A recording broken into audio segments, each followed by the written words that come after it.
mangkobah. Semuanya ada 8 mangkobah. Kalau dibaca semua itu 1 jam 30 menit. Tadi cuma 1 mangkobah, jadi 10 menit kurang 8 menit Pak Ustaz. Jadi kalau dibaca semua mangkobahnya itu 1 jam 30 menit, dan harusnya memang seperti itu. Tapi karena makin kesini makin ya gitu deh ya, jadi satu saja yang dibaca. Kapan-kapan kalau mau seluruh mangkobah dibaca, undang saja Kang Eko ke rumah ya, baca mangkobah. Ikhwan wal akhwat sekalian, saking besar kasih sayang yang dialirkan oleh guru kita dan oleh para guru-guru yang terdahulu kepada umat ya, saking kita tidak mengerti bahwa kita sedang diberikan kasih sayang itu ya. Kita ditalkin oleh para guru, diberikan ijazah la ilaha illallah, kita sudah boleh mengamalkannya dimanapun dan kapanpun kita berada. Masih saja dalam prosesnya sering banyak hal-hal yang mengakibatkan pengamalan itu tidak maksimal. Tanda pengamalan itu tidak maksimal adalah sulit sekali akhlak yang menjadi tujuan ibadah ini terwujud di dalam jiwa kita, terwujud di dalam diri kita. Itu tanda bahwa sulit sekali bagi kita untuk mewujudkan akhlak itu. Tetapi tentu tidak boleh putus asa, karena walatai asufirlahillah, kita tidak boleh berputus asa dari rahmat, dari kasih sayang Allah. Semata-mata orang yang akhlaknya baik itu adalah mereka yang diberikan kasih sayang oleh Allah. Jadi bukan orang kaya yang diberikan kasih sayang oleh Allah ya, bukan orang yang duitnya serba ada, orang yang asetnya banyak, orang yang jabatannya tinggi. Tetapi orang yang diberikan kasih sayang oleh Allah itu adalah orang yang berakhlak, orang yang punya akhlak, yang punya welas asih di dalam jiwanya, orang yang punya sabar, yang punya syukur di dalam jiwanya, orang yang memiliki seluruh sifat-sifat baiknya, unsur ilahiyahnya sudah menguasai jiwa dan raganya. Itulah orang yang diberikan kasih sayang oleh Allah. Jadi ukuran datang ke cermin hati itu bukan untuk kemudian satu agar hutang lunas misalkan. Yang nggak ke cermin hati pun banyak yang hutangnya lunas. Jadi kalau mau hutang lunas tidak perlu datang ke cermin hati. Atau misalkan ingin bebas dari persoalan, yang nggak ke cermin hati pun banyak yang santai-santai saja, nggak ada soal dalam hidupnya ya. Jadi tujuan daripada ibadah, tujuan daripada kita berzikir itu semata-mata kita ingin membangkitkan unsur ilahi yang ada di dalam jiwa kita. Karena di dalam jiwa manusia itu terdapat 2 unsur. Yang satu adalah unsur yang positif, yang kedua adalah unsur yang negatif. Tetapi pertumbuhan unsur negatif ini jauh lebih cepat dan lebih kuat dibandingkan dengan pertumbuhan unsur positif. Sehingga karena unsur negatifnya besar, unsur positif tidak mampu menguasai jiwa. Selalu unsur positif ini terkalahkan.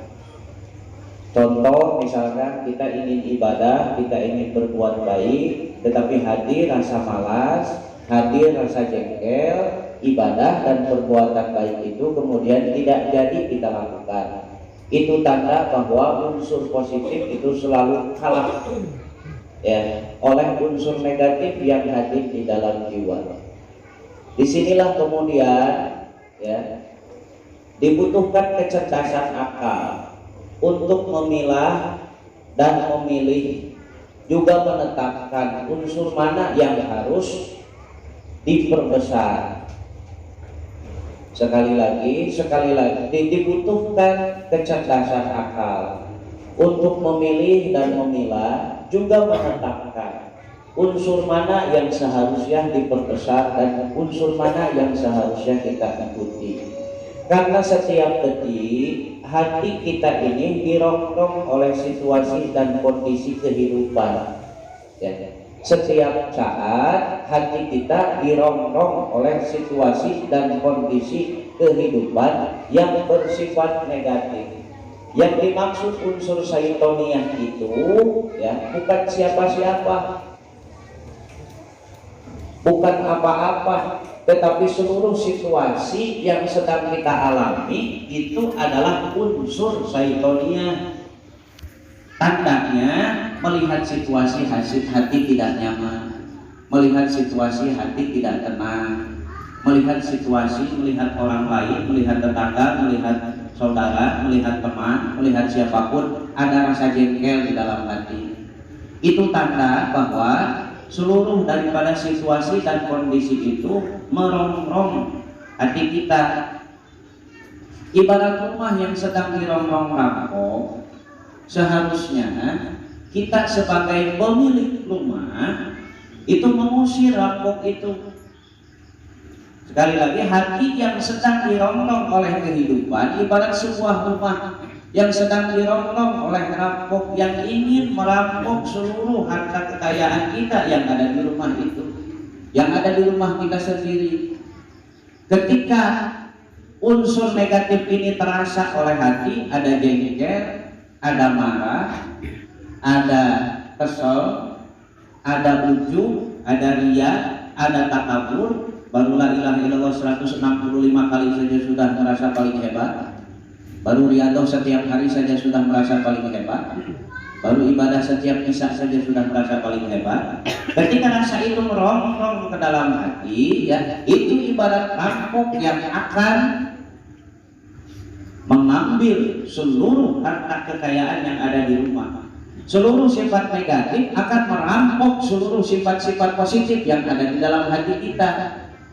Nah, sehingga kita sebagai penjaga rumah, akal ini ibarat penjaga rumah.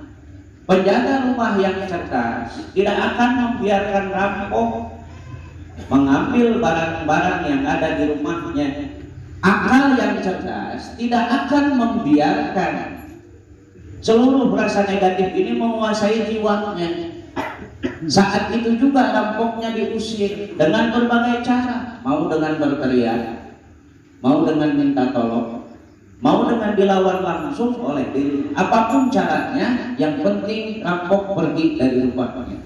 Saat ada kesel, marah, jengkel yang hadir di dalam hati, apapun dilakukan oleh ahli zikir agar rasa itu tidak ada, agar rasa itu pergi, agar rasa itu hilang. Karena rasa negatif yang muncul ini berpotensi merusak jiwa, sebagaimana rampok yang datang ke rumah berpotensi membuat kita miskin. Semua barang-barang yang ada di dalam rumah dia rampok. Ini setan datang ke hati kita berupa rasa, bukan berupa bahasa, bukan berupa sosok wujud fisik yang terlihat, tetapi berupa wujud rasa, wujud hakikat yang terasa.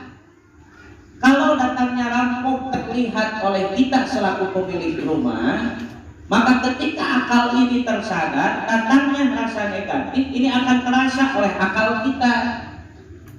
Syaratnya akal harus berdiam di rumah, di dalam hati, sebagaimana kita berdiam di dalam rumah. Terlihat itu dari dalam rumah, siapa yang akan ya pakai sorban warna belang-belang, pecinya peci hitam, pakai jas, kemudian pakai sarung warna biru. Oh, ini Ustaz Ahmad datang.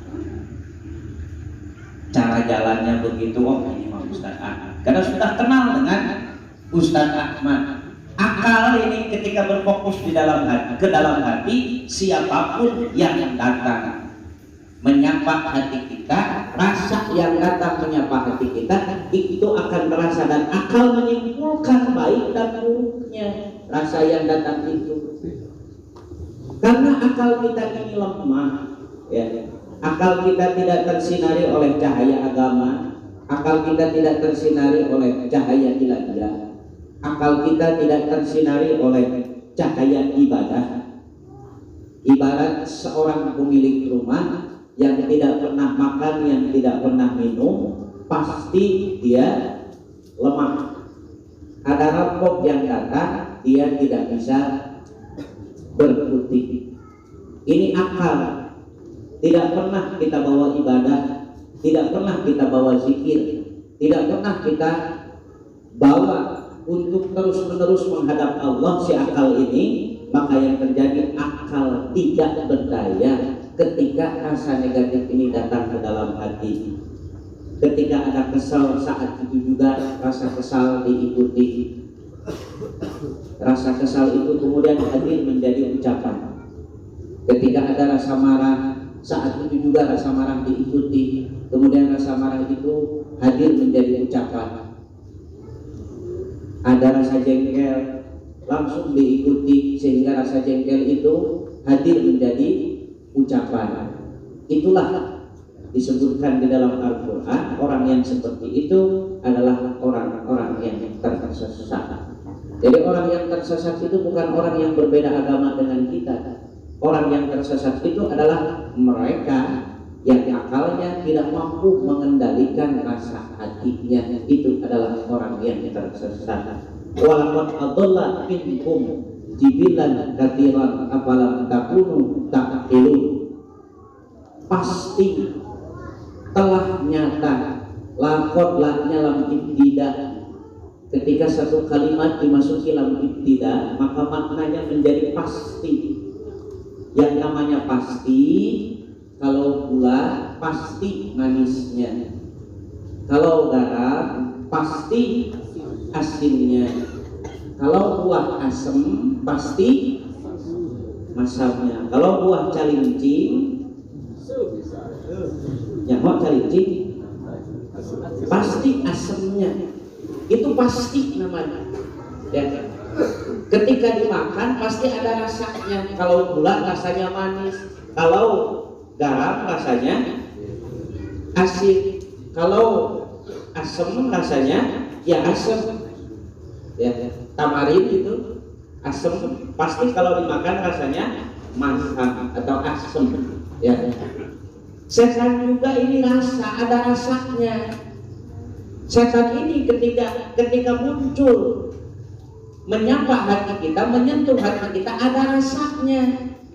Kalau gula menyentuh lidah rasanya manis, setan menyentuh hati rasanya kesel. Walaqad adalla, pasti ada qad lagi di situ. Ini saking tidak percayanya manusia, Allah sampai repot menghadirkan dua kata penguat, la sama qad. Saking tidak mengertinya manusia, Allah sampai menggunakan dua kata penguat, la dan qad. Jadi walaqad, supaya manusia percaya. Setelah ada la, setelah ada qad ini nyata. Kalau oleh mata, nyata itu namanya terlihat. Kalau oleh telinga, nyata itu namanya terdengar. Kalau oleh hidung, nyata itu namanya tercium. Kalau oleh hati, nyata itu namanya terasa. Siapa yang terasa? Walaqad adalla minkum, syaitan terasa, telah menyesatkan hati manusia. Anak kesal itu setan dia sedang melakukan pekerjaannya. Karena itu mau pekerjaan setan, SK-nya juga Allah yang bikin itu kan. Ini setan muntang turun ke Allah. Babi izzatika la ughwiyannahum ajma'in. Demi keagunganmu ya Allah, akan kugoda itu turunan Adam. Tapi ada satu golongan yang tidak bisa kugoda, illa ibadaka minhumul mukhlasin, kecuali hamba-hambamu yang bersih hatinya, yang ikhlas, hamba-hambamu yang tulus, hamba-hambamu yang ibadahnya tulus, bukan karena hutang, bukan karena persoalan, ya. Bukan karena belum punya istri ibadahnya. Tulus ibadahnya. Ila ibadah kami humul mukhlasin, orang-orang seperti itu anak takab ya Allah, kata syaitan. Anak gak sanggup ya Allah, anak gak bisa goda orang-orang seperti itu, kata syaitan. Tapi selain itu, kata syaitan, sampai kiamat ku goda dia, mati pun ku siksa dia, ku ajak dia bareng-bareng. Di dunia ku goda, mati pun ku ajak dia bareng-bareng. Kata syaitan, "Babi izzatika," demi keagunganmu ya Allah. Lalu kita lawan setan pakai keagungan siapa? Pakai keagungan tiang listrik. Nah karena itu guru sayang sama kita, agar kita mampu membedakan rasa, agar kita mampu membedakan rasa hati. Ini siapa yang sedang menguasai hati kita? Ditalkinlah oleh guru itu, kita oleh guru ditalkin, diberikan ijazah la ilaha illallah. Tadi Allah sampaikan kalau rasanya gula pasti manis, rasanya garam pasti asin, rasanya zikir itu pasti tenang, rasanya zikir itu pasti nyaman, rasanya zikir itu pasti welas asih, rasanya zikir itu pasti bijak, rasanya zikir itu pasti sabar, pasti syukur, pasti sebagainya rasa yang positif lain. Jadi ketika ada kesel datang, ketika ada asin yang menghiasi lidah kita, makanlah gula agar asin itu hilang berganti rasa manis. Ketika ada kesel yang datang ke hati kita, zikirlah segera agar kesel itu berganti berubah menjadi ketenangan dan kenyamanan. Gampang kan ngomong mah.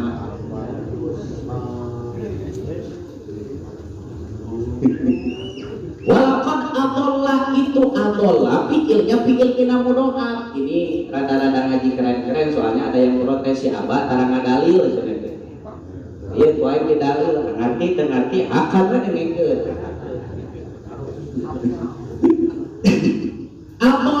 Atollah teh pikir kina mudoa, sok kitu siapin kina mudoa. Atollah yadilu itlalan. Mudoa itu artinya bertikel-tikel, berlipat-lipat. Maksudnya apa? Setan menggoda kita itu dengan berlipat-lipat rasa negatif. Saat ada kesel datang, jengkel pun datang, marah pun datang, dan seluruh sifat lainnya pun datang. Setan itu berlipat-lipat rasa karena setan mengeluarkan tenaganya yang berlipat-lipat untuk menggoda hati kita. Maka kita harus cerdas. Kekuatan zikir kita pun harusnya berlipat-lipat, karena rasa negatif yang datang itu setiap saat menggoda hati kita itu berlipat-lipat. Pagi-pagi pusing beras, negatif itu. Siang dikit anak minta jajan, nggak ada duitnya, ditabokin anaknya sama kita. Itu anak minta duit ke orang tuanya salah apa tidak? Tidak. Anak rewel ke orang tuanya salah apa tidak? Gimana kalau dia rewel ke orang tuanya tetangga? Anak nggak salah, otakmu yang keras, hatimu yang keras. Ada anak minta duit, ada anak minta jajan, malah dimarahin. Ya. Nah karena ini rasa negatif yang hadir menyapa hati kita ini berlipat-lipat, maka ibadah zikir yang harus kita lakukan pun harusnya berlipat-lipat. Alhamdulillah ikhwan CH, zikirnya sudah berlipat-lipat. Amin. Datangnya seminggu sekali, habis maghrib zikir 15 menit, ya. Setelah itu khotaman 30 menit, habis isya zikir lagi 15 menit, di total 1 jam kali 7 hari. Oh, bagi, kirain kali, bagi 7 hari. Jadi zikirnya seminggu sekali, setannya menggoda setiap detik. Bagus, mantap, bagus. Teruskan.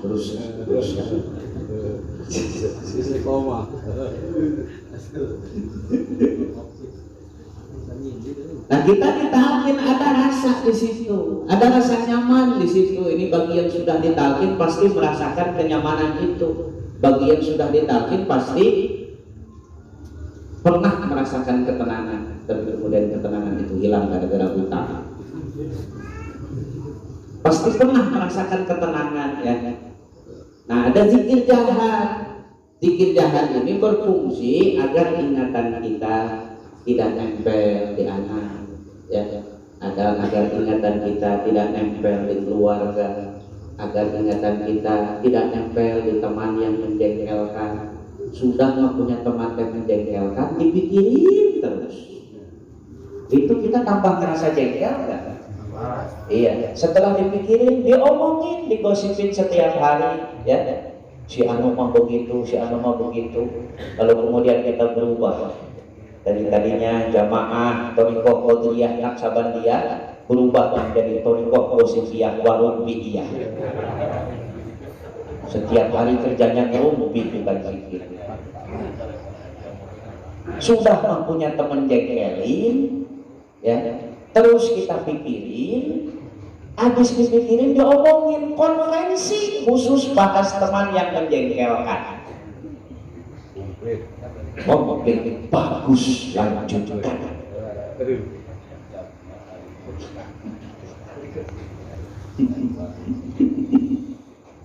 Nah, karena itu maka kebiasaan ini harus mulai diubah. Sekali lagi, setan menggoda kita dengan rasa yang berlipat-lipat. Karena itu kita melawannya pun harus dengan zikir yang berlipat-lipat pula.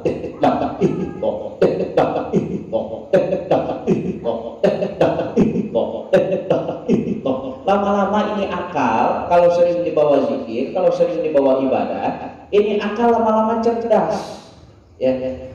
Ini akal lama-lama cerdas. Dia bisa merasakan kehadiran rasa negatif yang ada di dalam hati. Seperti dia mampu, seperti kita sebagai pemilik rumah mampu melihat siapapun yang akan datang ke rumah. Cara jalannya terlihat, wah ini setan ini, pinjam duit ini.